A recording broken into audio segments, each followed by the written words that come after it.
Kanu katala ya ni vuan vuan gawai don tuai sun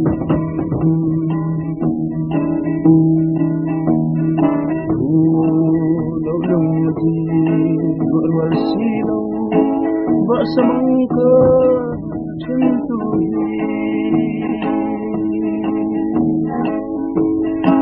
kangai parte harmiya mana nuruan kanuchuana lentia huiwa te jamila pandoi roi ka nomangye khuzolen tu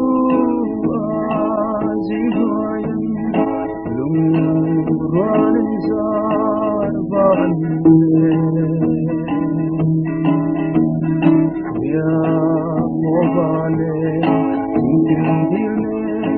kabay ko sa ituhi kangay parte harmiya mana nuruan kanchuana lensiang huiwa te jamila panroi ka nomangye lemang sa neltulo siyang kanloy na luan hunse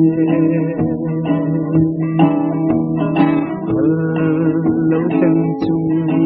siyayang zaten tuakan lento ang kangay parte harmiya mana nuruan kanchuana lensiang huiwa te jamila panroi ka nomangye angur ko tin pang suakila di angaria ombemo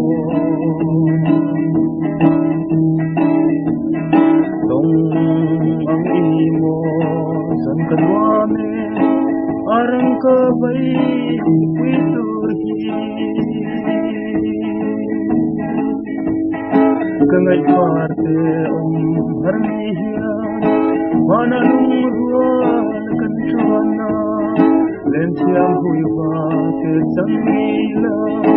pandoi ka nomangye